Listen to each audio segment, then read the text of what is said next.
Let's talk about a very specific kind of stuck. It's that super frustrating feeling, especially if you're a creator, where you know exactly what you're supposed to be doing, but you just can't. It feels like you're wading through cement to get even the simplest thing done.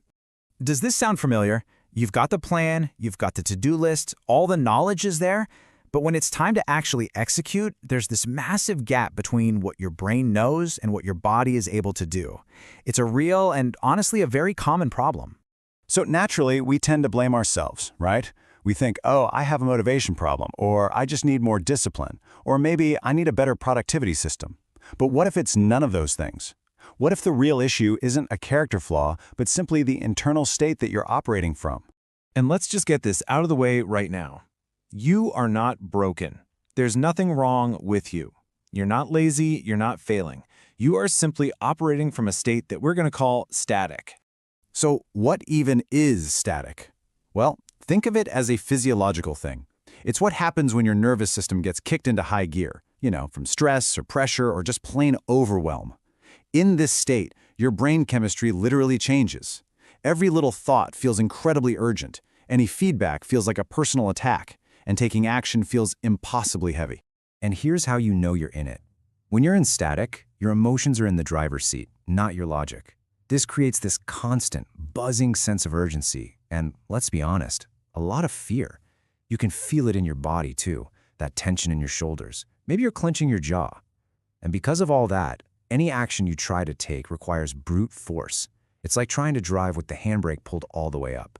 In this state, your mind turns into a storyteller, and not a very kind one. It just churns out this constant stream of thoughts and worries and worst-case scenarios. And because your nervous system is fired up, every single one of those thoughts feels like the absolute truth. But it isn't.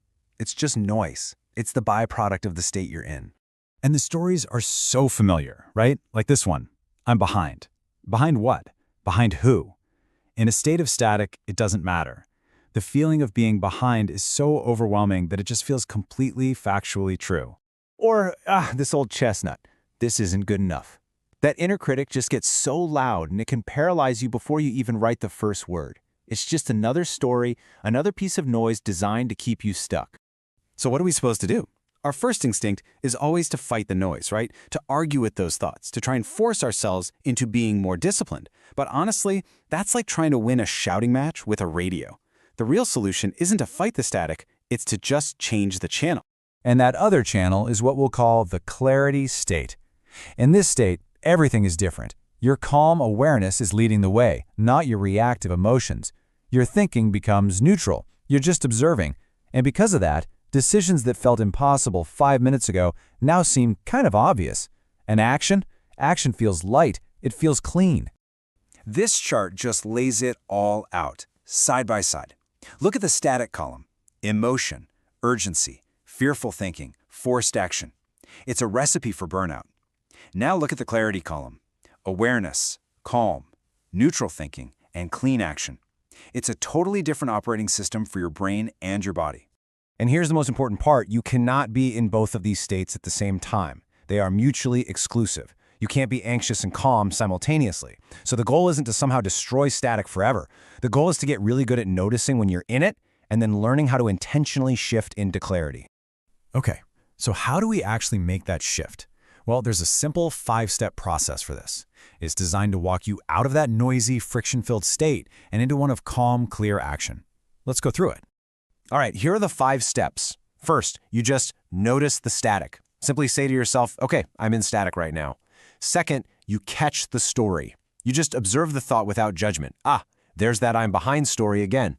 Third, reset and rewire. And this is key. You reset your body first, and then you reframe the thought. Fourth is gratitude proofing. You find a little piece of evidence for a clearer belief. And finally, number 5, you take the next clarity step, just one small, obvious action. See, the first 2 steps are just about creating a little bit of space. When you say, I'm in static, you realize you are not the static. You're just experiencing it. And when you just catch the story, you stop that pointless internal wrestling match with your own thoughts. You just notice them, like clouds passing by. Now, this next part is the game changer. Step 3 is the pivot, and you have to reset your body before you try to change your mind. Why? Because static is a nervous system state. It's physical. You cannot think your way out of a physiological threat response. So you have to use your body to tell your brain it's safe. Take one slow breath, unclench your jaw, let your shoulders drop. That physical shift is what makes clear thinking possible again. So once your body is a little calmer, then you can gently rewire the belief. You're not trying to force some cheesy positive affirmation. You're just shifting from a dead-end story like, I can't focus, to a more grounded, neutral truth like, focus returns when the noise clears. Can you feel the difference? One is a wall. The other is a path forward. And that final step is just beautiful because it's so small. After you shift your state, you don't look at the whole giant project. You don't even look at the whole to-do list. You just ask yourself, from here, what is the next single obvious step? And it might be as simple as opening a new document. That's it. That's the whole step. And this is why this approach actually works when so many others fail.